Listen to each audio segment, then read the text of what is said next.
ওকে, এই যে ওয়েবসাইটের কিন্তু দুইটা পার্ট, তাই না? দুইটা পার্ট না? একটা ওয়েবসাইট, তুমি যদি এটাকে রেজিস্টার করতে চাই ওয়েবে, কি কি লাগবে বলেন তো? ওয়েবে আমি এটাকে পাবলিশ করতে যাচ্ছি, ডোমেইন আর হোস্টিং, এটা দুটো আলাদা পার্ট। ওই যে espncricinfo.com, এটা একটা ডোমেইন, তাই না?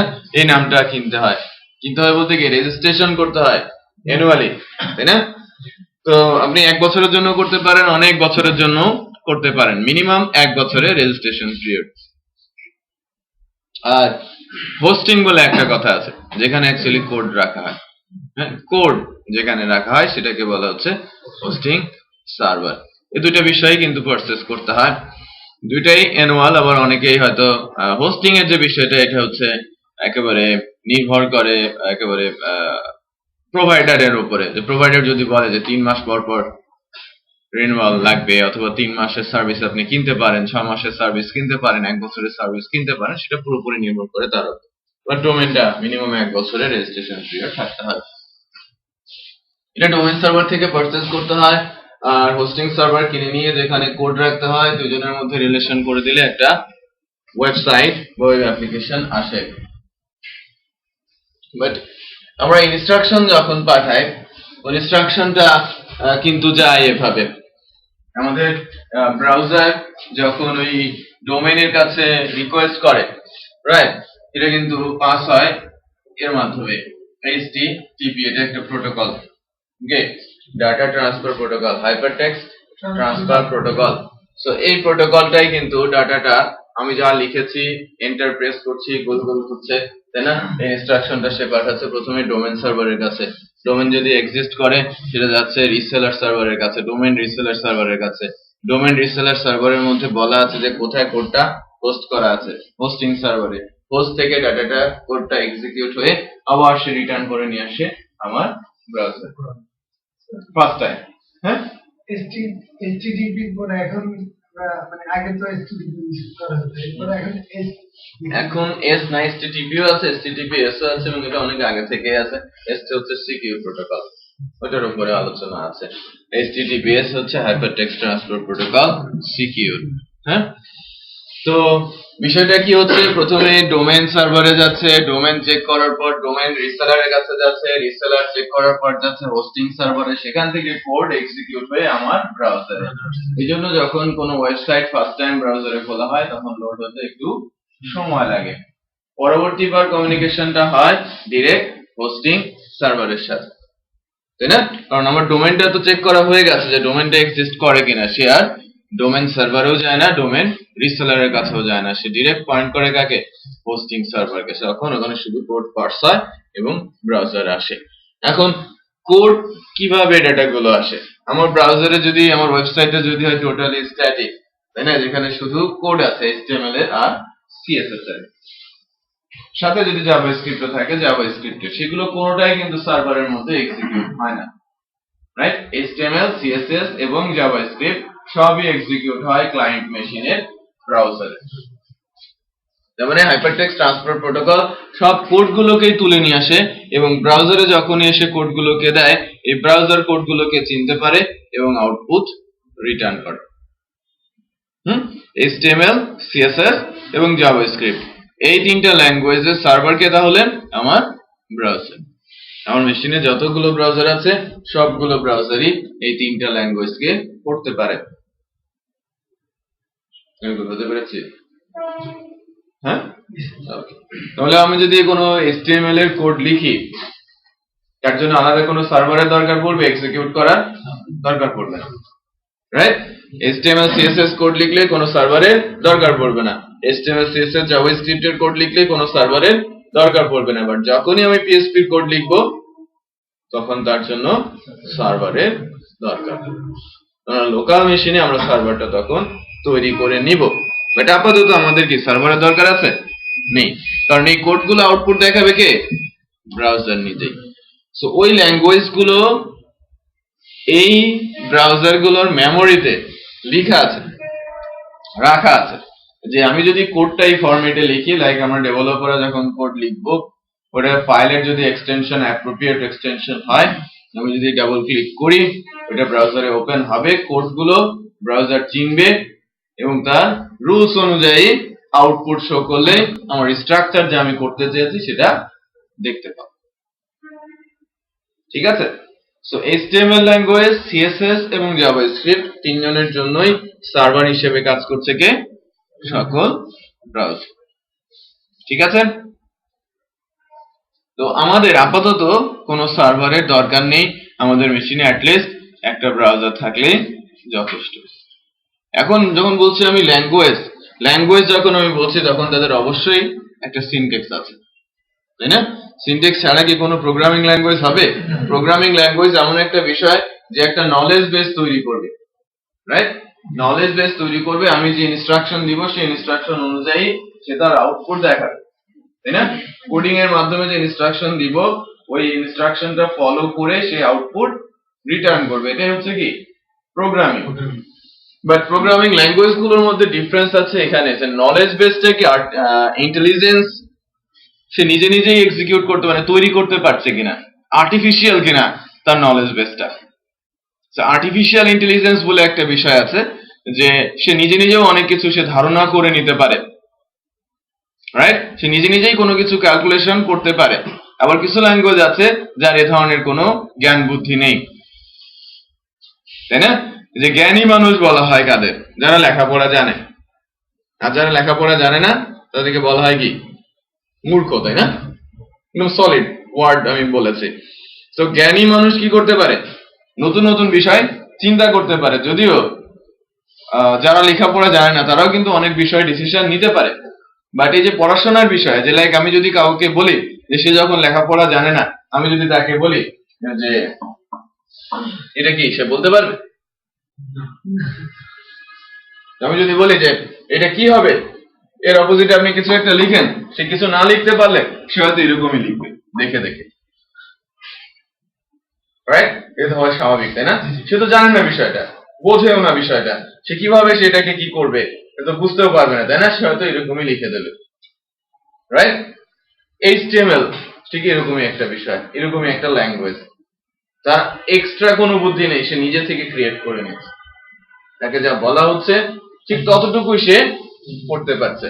আর যারা ল্যাঙ্গুয়েজটা নিজে নিজেই অনেক কিছু করতে পারে, তাদের মধ্যে কি আর্টিফিশিয়াল ইন্টেলিজেন্স আছে, তারা অপারেটর গুলো চিনতে পারে।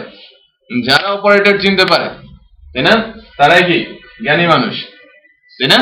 তো আমি যখন তাকে বলবো যে 1+1 সেটাকে চিনবে।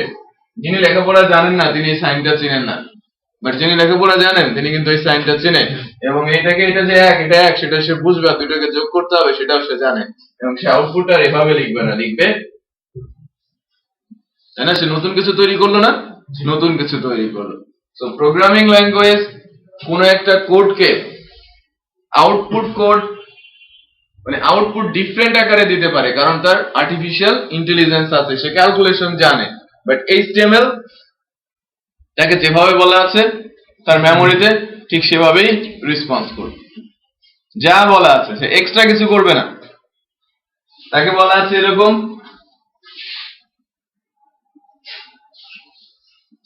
এটাকে আমি বলছি একটা ট্যাগ, ওকে? আমি আপাতত বলছি এটা একটা সিনট্যাক্স, এর মধ্যে যা লিখবো সেটা বড় করে দেখা, এটা ট্যাগ, এটা আমি এখনো বলছি না, এটাকে বলছে একটা সিনট্যাক্স, যা আমি লিখবো ভেতরে লেখাটাকে সে বড় করে দেখাবে। কোথায় বলা আছে? এটা ব্রাউজারের মধ্যে, তাই না? এই জন্য তো ব্রাউজারকে আমি কি বলছি? Server, right? তো সার্ভারের মেমোরিতে বলা আছে যে এ ধরনের কোনো কিছু যদি ওই ফাইলটার মধ্যে পাওয়া যায়, এর ভেতরে যা লেখা থাকবে নরমালি যেভাবে দেখায় তার চেয়ে বড় করে আমাকে দেখাতে হবে, বড় করে দেখাতে হবে এবং বোল্ড করে দেখাতে হবে, এটাই হচ্ছে তার ক্ষমতা, ওকে? আর এটাকে আমি বলছি ট্যাগ, এবং এটাকে আমি বলছি হেডার ট্যাগ। এর ভেতরের টেক্সট গুলো সে বোল্ড করবে এবং বড় করবে, এই হচ্ছে তার সর্বোচ্চ ক্ষমতা, তাই না? সো HTML এ যতগুলো ট্যাগ আছে কার কি কাজ সেটা ডিফাইন করা আছে কোথায়? ব্রাউজারের মেমোরিতে। সে রুলস অনুযায়ী ট্যাগ গুলো পাবে এবং কার কি আউটপুট সেটা ওখান থেকে ধরে নিয়ে এসে আউটপুট রিটার্ন করবে। তার মানে তার বুদ্ধি শুদ্ধি বলতে কিছু নেই, যা আছে তা আগে থেকেই প্রিডিফাইন। ঠিক আছে, এই জন্য এই ল্যাঙ্গুয়েজটাকে বলা হচ্ছে মার্কআপ ল্যাঙ্গুয়েজ। ঠিক আছে, ওকে। তো আমরা HTML টা কথায় কথায় কিন্তু আমি বলেছি হাইপারটেক্সট মার্কআপ ল্যাঙ্গুয়েজ, আর এই মার্কআপ ল্যাঙ্গুয়েজটা যদি না আসতো তাহলে কিন্তু অ্যাকচুয়ালি ওয়েবের এই অবস্থা হতো না, বা ওয়েবও ক্রিয়েট হতো না, রাইট? তো এটা এসেছে 1991 HTML ভার্সন 1 হিসেবে।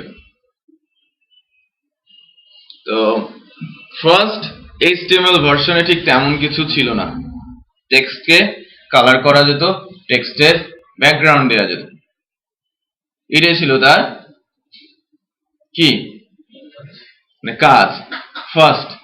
এবং www যে কনসেপ্টটা সেটা কিন্তু নিয়ে আসা হয়েছে এই HTML কনসেপ্টের উপর বেস করেই, মানে দুজন পাশাপাশি এসেছে, আদারওয়াইজ HTML একা একা কি করবে সেটা কিন্তু কোনো ধারণাই ছিল না। আর www ছিল ওয়ার্ল্ড ওয়াইড ওয়েবের যে কনসেপ্ট, যে সে তথ্যগুলো সারা বিশ্বে প্রচার করবে, সেই কনসেপ্ট থেকে কিন্তু এটা এসেছে। তো www যারা এনেছে, ইনফ্যাক্ট ওই মার্কআপ ল্যাঙ্গুয়েজ গুলোর কনসেপ্ট একই অর্গানাইজেশনই বা ওই একই কমিউনিটি। সো www অর্গানাইজেশন বা এখন সেটা পরিচিত হচ্ছে W3C নামে, ওয়ার্ল্ড ওয়াইড ওয়েব কনসোর্টিয়াম, যারা অ্যাকচুয়ালি এই মার্কআপ ল্যাঙ্গুয়েজ গুলো প্রোভাইড করে থাকে, রাইট? সো মার্কআপ ল্যাঙ্গুয়েজ আছে 3টা টোটাল, এর মধ্যে একটা আছে অনেক ম্যাচিউরড মার্কআপ, সেটা হচ্ছে XML, এক্সটেন্ডেবল মার্কআপ ল্যাঙ্গুয়েজ, যেটা অ্যাকচুয়ালি ওয়েবে ইউজ হচ্ছে, স্মল ডিভাইস মোবাইল অ্যাপ্লিকেশনের জন্য ইউজ হচ্ছে, ডাটা স্টোরেজের জন্য ইউজ হচ্ছে, ডাটা ট্রান্সফারের জন্য ইউজ হচ্ছে, ইনস্টলার তৈরি করার জন্য ইউজ হচ্ছে। তো এটা অত্যন্ত পাওয়ারফুল একটা মার্কআপ ল্যাঙ্গুয়েজ। আর ওয়েবের জন্য, ওয়েব ইন্টারফেসিং এর জন্য এবং ওয়েবের ইন্টারফেস ফার্নিশিং এর জন্য যে ল্যাঙ্গুয়েজ দুটি ইউজ হচ্ছে সেটা হচ্ছে HTML এবং CSS। ওকে, সো তিনটে মার্কআপ ল্যাঙ্গুয়েজ আছে। XHTML নামে একটা বিষয় আছে যেটা এক্সটেন্ডেবল হাইপারটেক্সট মার্কআপ ল্যাঙ্গুয়েজ, এটাও কিন্তু HTML এরই একটা সাব ভার্সন বলতে পারেন। HTML4 এর পর ওই ভার্সনটা এনেছিল, যেটা অ্যাকচুয়ালি ক্লিক করে নাই। তো এরপরে তারা HTML এর নতুন আরো একটা ভার্সন এনেছে। HTML আমরা যখন বলি মূলত এটাকে HTML4 ই ধরা হয়, আর HTML এর নিউ একটা ভার্সন আছে HTML5। এটাকে নিউ বললেও ভুল হবে, এটা কিন্তু এসেছে প্রায় 5 বছর আগে, 2007, 6 বছর হতে চলেছে। তো এই ভার্সনটা পপুলার না হওয়ার কারণ হচ্ছে কারণ ওই ল্যাঙ্গুয়েজটা নিজস্ব কোনো সার্ভার নেই, তাই না? নিজস্ব সার্ভার আছে, যারা PHP তৈরি করেছে তারা একটা সার্ভার তৈরি করে দিয়েছে। তো সার্ভার ছাড়া তো PHP রান করবে না, বাধ্য না ওই সার্ভারটি ইউজ করতে বাধ্য। তারা ওয়েব ডেভেলপমেন্টে আরো আছে কি ASP.NET অথবা জাভা, জাভা করতে হলে জাভা এনভায়রনমেন্ট দরকার, তার সার্ভারের মধ্যে রান করতে হবে। আবার কি আপনি যদি C# প্রোগ্রামিং করতে চান তাহলে ভিজুয়াল স্টুডিও সার্ভার দরকার, ওটা না হলে তো হবে না, রাইট? সো ল্যাঙ্গুয়েজ যারা করেছে সার্ভার তারাই করেছে। সো আমি ল্যাঙ্গুয়েজের উপরে অন্য কারো হাত নেই, কেউ কিন্তু মাতব্বরি করতে পারবে না। বাট এই যে মার্কআপ গুলো HTML এবং CSS, ল্যাঙ্গুয়েজটা তৈরি করছে একজন, বাট এটা পাবলিশ করছে আরো একজন, অন্য কারো, তাই না? অন্যরা এটা পাবলিশ করছে, লাইক মজিলা অথবা ইন্টারনেট এক্সপ্লোরার মাইক্রোসফট অথবা গুগলের ক্রম অথবা কি সাফারি অ্যাপেলের অথবা অপেরা হচ্ছে ফেসবুকের। এরা কিন্তু বাধ্য না যে আমি অর্গানাইজেশন বললো যে আমি একটা ট্যাগ দিলাম তুমি নিয়ে নাও, নাকি বাধ্য? তো ডিফারেন্ট অর্গানাইজেশন, আমি নিতেও পারি নাও নিতে পারি, রাইট? এই প্রবলেমটা হয়েছে লেটেস্ট ভার্সন HTML এবং CSS এ। ল্যাঙ্গুয়েজ গুলো আস্তে আস্তে কি অনেক দিন হয়ে গেছে না, 20-22 বছর হতে চলেছে কোনো কিছু তৈরি হওয়ার। 20-22 বছর পরে মানে কি ডেপ্রিকেশনের কাছাকাছি চলে আসে, সে তার বেস্ট দেওয়ার চেষ্টা করে সেই সময়টাতে। সো এই ল্যাঙ্গুয়েজটা আস্তে আস্তে করে অনেক বেশি ম্যাচিউরড হচ্ছে HTML5 এবং CSS3। তো যার মাধ্যমে হয়তো ওই ব্রাউজার গুলো তাদের বিজনেসে কিছুটা হ্যাম্পার্ড হচ্ছে, তাদের কিছু টুল হয়তো ডেপ্রিকেটেড হয়ে যাচ্ছে, যে ল্যাঙ্গুয়েজ গুলো তাদের কিছু টুলকে কভার করে ফেলছে, তার মানে কি তার বিজনেসে হ্যাম্পার্ড হচ্ছে, তারা বলছে যে না আমি নিব না, প্রয়োজন নেই, রাইট? বাট যখন দেখছে যে না ওই ট্যাগটা হয়তো পপুলারিটি পাচ্ছে, বাধ্য হয়ে তারা নিচ্ছে। বাট একবারে যে আগে যেরকম আমি ট্যাগ দিলাম হয়তো পরের ভার্সনে চলে আসলো, এখন কিন্তু ঠিক সেভাবে আসতে পারছে না, নিজের বিজনেস এর কারণেই। অনেকগুলো ব্রাউজার যেগুলো হয়তো HTML এর অনেক নতুন ট্যাগ তাদের ব্রাউজারের মধ্যে এখনো অ্যাড করে নাই। এটা হচ্ছে লেটেস্ট HTML ভার্সনের লিমিটেশন। CSS এর 3 নতুন আরো অনেক প্রপার্টি এসেছে যেগুলো হয়তো সকল ব্রাউজার সমানভাবে নেয় নাই। এটা হচ্ছে CSS 3 এর লিমিটেশন। কারণ কি ল্যাঙ্গুয়েজ আমার বাট এক্সিকিউট হয় পরগাছা হিসেবে, তাই না, অন্য কারোর মধ্যে গিয়ে। এটা হচ্ছে তাদের লিমিটেশন। তো HTML একটা মার্কআপ ল্যাঙ্গুয়েজ এবং এই মার্কআপ ল্যাঙ্গুয়েজটা অ্যাকচুয়ালি বলতে পারেন যে ওয়েবের এখন যে অবস্থা এর পেছনে সবচেয়ে বড় অবদানও তারই বলতে পারেন, তাই না? যে আমি যদি কাঠামোই না আনতে পারতাম তাহলে কি কোনো ওয়েবসাইট বা কোনো অ্যাপ্লিকেশন তৈরি করা যেত?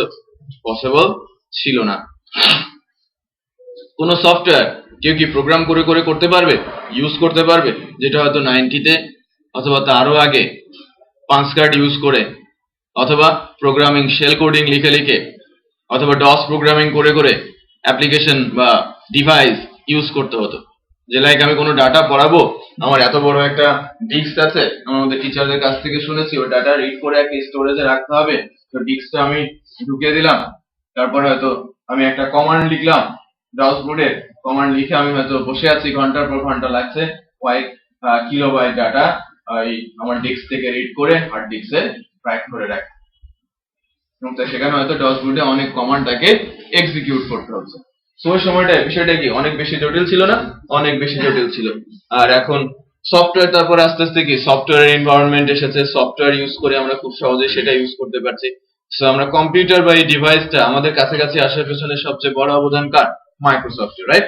তো সে এত সিম্পল একটা অ্যাপ্লিকেশন আমাদের সামনে দিয়েছে বলেই কিন্তু আমরা এই অ্যাপ্লিকেশন সফটওয়্যার গুলো খুব সহজে ইউজ করতে পারছি। হার্ড ড্রাইভের মধ্যে আমরা স্টোরেজ দিতে পারছি, আমরা অনেক কিছু দেখতেও পারছি, তাই না? সো এটা কিন্তু অনেক বড় একটা বিষয়। অপারেটিং সিস্টেম এটা না আসলে কিন্তু আদার্স অন্য কোনো কিছুই আসতো না। তারপর যখন অপারেটিং সিস্টেম এসেছে তারপরে আসছে কি সফটওয়্যারের ইউজ এবং সফটওয়্যারের ইন্টারফেস তৈরির যে বিষয়টা। সফটওয়্যার কিন্তু আমরা মূলত আগে দুই ভাগে ভাগ করতাম, যে ডেস্কটপ সফটওয়্যার দেন ওয়েব সফটওয়্যার। এখন কিন্তু ডেস্কটপের মধ্যেও অনেক কিছু ভাগ হয়ে গেছে, ওয়েবের মধ্যেও অনেক কিছু ভাগ হয়ে গেছে। 3 নম্বর আরেকটা প্ল্যাটফর্ম এসেছে, সেটা হচ্ছে কি মোবাইল অ্যাপ। সো অনেক ক্রাইটেরিয়া এসেছে এবং এই টেকনোলজিটা কিন্তু এই 2099 এ ওয়েব এসেছে। এখন কিন্তু এটা অনেক অন্যরকম অবস্থা, রাইট? আগের যে অবস্থা ছিল সেখান থেকে কিন্তু অনেক অনেক ইমপ্রুভ হয়েছে। আর আপনি দেখবেন যেন আরো কিছুদিন পরের অবস্থাটা আরো চেঞ্জ হয়ে যাচ্ছে, তাই না? তো এটা কিন্তু অত্যন্ত র্যাপিডলি চেঞ্জড একটা টেকনোলজি, বিশেষ করে ওয়েব অ্যাপ্লিকেশন বা ওয়েবের কনসেপ্ট। এটা আজকে যা আছে কিছুদিন পর হয়তো অনেক বেশি চেঞ্জ হয়ে যাবে। বাট কোর ল্যাঙ্গুয়েজ হিসেবে স্টিল ওই প্রথম দিন থেকে ওয়েবের যে ল্যাঙ্গুয়েজটা ইন্টারফেসের জন্য ইউজ হচ্ছে, স্টিল আমার HTML এবং CSS ইন্টারফেসের জন্য এখনো ইউজ হচ্ছে এবং স্ট্রংলি ইউজ হচ্ছে। এবং নিয়ার ফিউচারে এমন কোনো ল্যাঙ্গুয়েজ নেই যে যেটা ইউজ হবে আমরা শুনতে পারছি, তাই না? তো আমরা আরো ধরতে পারি যে আগামী আরো অনেক বছরই হয়তো রাজত্ব করবে ফ্রন্ট এন্ড হিসেবে, ল্যাঙ্গুয়েজ হিসেবে HTML এবং CSS। সার্ভার ল্যাঙ্গুয়েজ অনেকগুলোই আছে। ওয়েবসাইট ডেভেলপমেন্টে সার্ভার ল্যাঙ্গুয়েজ হিসেবে অনেকগুলো ল্যাঙ্গুয়েজ আছে। আপনি PHP ইউজ করতে পারেন, আপনি C# ইউজ করতে পারেন, আপনি JSP জাভা ইউজ করতে পারেন, কোনো অপশন আছে। বাট ইন্টারফেসের জন্য কোনো অপশন নেই, HTML। ঠিক আছে, যদিও পার্ল আছে, বাট পার্লটা কতজন পারে, তাই না? পার্ল কতজন পারে? তো পার্ল ল্যাঙ্গুয়েজ ইউজ করে ইন্টারফেস তৈরি করা একটা ওয়েব, আপনারা হয়তো জানেন ওয়ার্ল্ডের সবচেয়ে বেস্ট যে ওয়েব পেজটা গুগলের ওয়েব পেজটা পার্ল ল্যাঙ্গুয়েজ দিয়ে করা, ঠিক আছে? আর অলমোস্ট 100% ওয়েবসাইটই কি ইন্টারফেস HTML দিয়ে করা। ওকে, নাইস। সো HTML টা আমরা অ্যাটলিস্ট জানার চেষ্টা করব যে ট্যাগগুলো সবচেয়ে বেশি ইউজ হয়, আর বেশি ইউজ HTML বেসিক ট্যাগগুলো আমরা লেকচার শিটে দিয়েছি। ওকে, এবং লেকচার শিট দেখে দেখে আমরা এই এক্সাম্পল গুলো একটু একটু করে এক্সিকিউট করার চেষ্টা করব। যারা বেসিক পর্যায়ে আছেন আর যারা জানেন তাদের অ্যাকচুয়ালি এই এক্সাম্পল গুলো একেবারে ছেলে খেলার মতো। আমি ট্যাগ আকারে খুবই ছোট ছোট এক্সাম্পল, এক একটা করে ট্যাগ, এক একটা করে এক্সাম্পল দেখিয়েছি, আবার একটা এক্সাম্পলের মধ্যে বেশ কয়েকটা ছোট ছোট ট্যাগের এক্সাম্পল দেয়া আছে। সো আমরা বেসিক পর্যায়ে যারা আছি তারা এটা একটু টাইপ করে করে আউটপুট দেখার চেষ্টা করব। আমি প্রত্যেকটা এক্সাম্পলই প্রথম থেকেই আলোচনা, ঠিক আছে? তো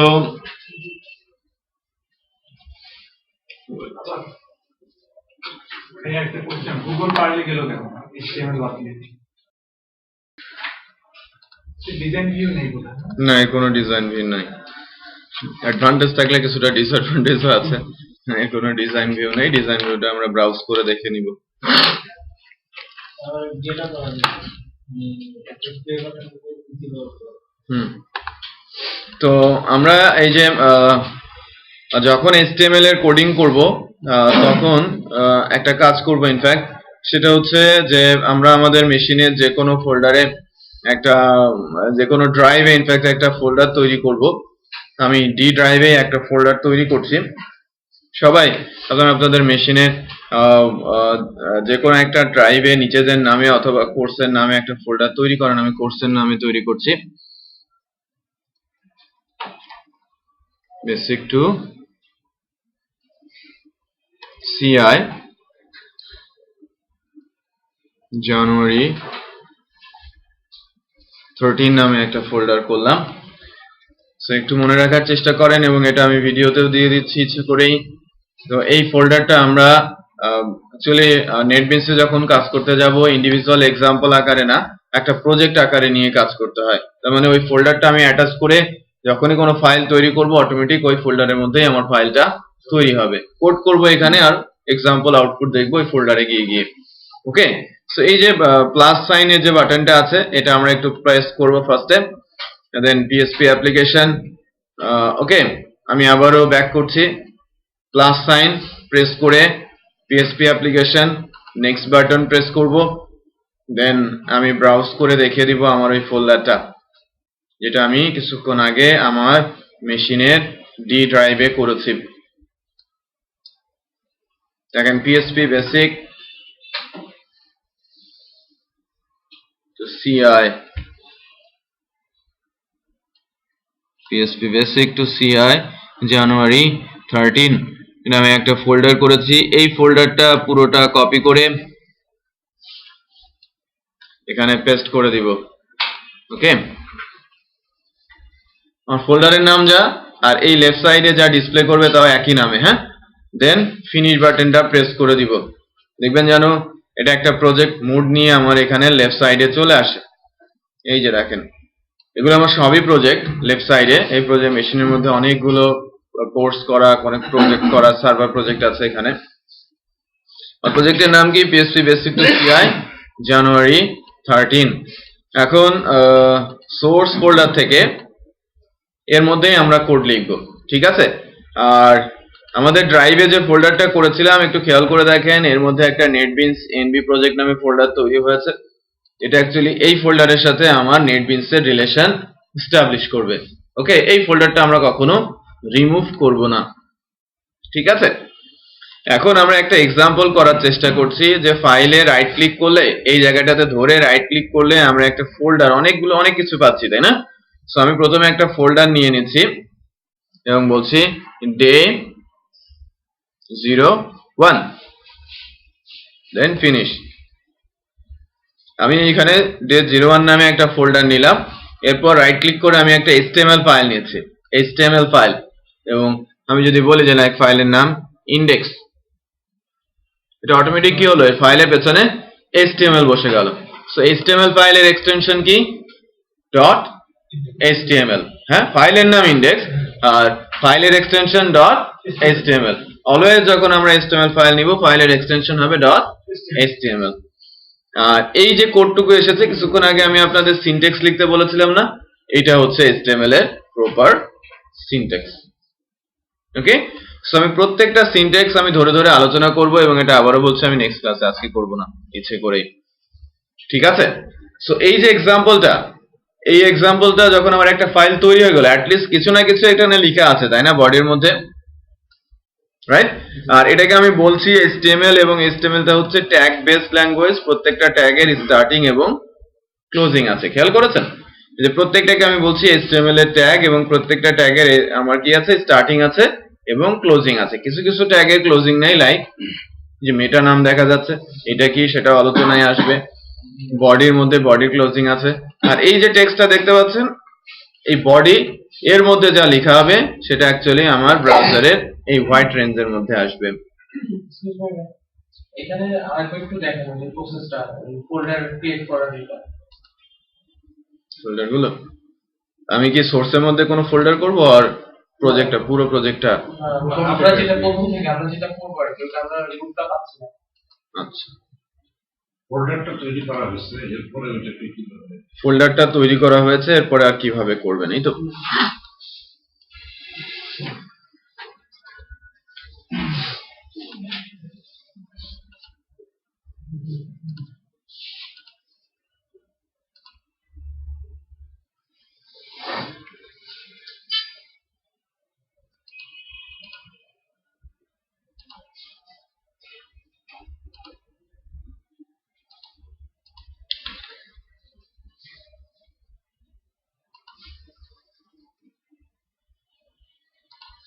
আচ্ছা প্রথমেই আমরা ক্লিক করব এই প্লাস সাইনটাতে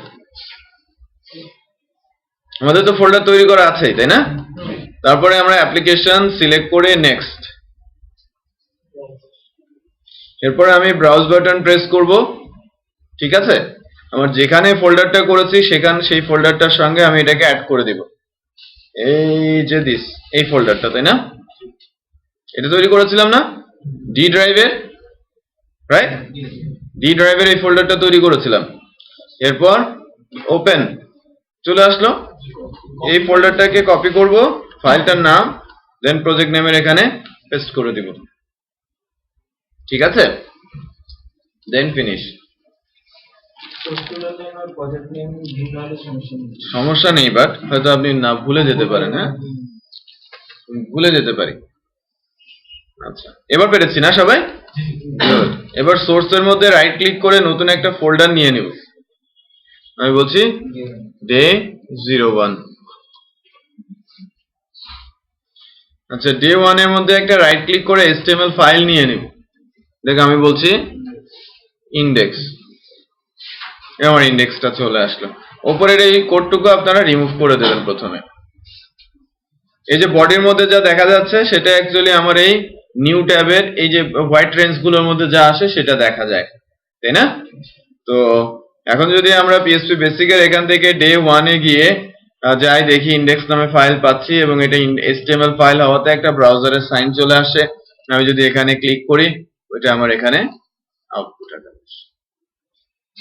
ঠিক আছে তো আমরা প্রত্যেকটা एग्जांपल এভাবে লিখব কিভাবে কোড করা আছে एग्जांपल-এর মধ্যে দেখব প্রয়োজনে আমি যখন HTML ক্রিয়েট করব এই বাকি কোডগুলো সব রিমুভ করে দিয়ে HTML এর কোডটা টাইপ করে লিখে ব্রাউজার দিয়ে আউটপুট দেখার চেষ্টা করব সবাই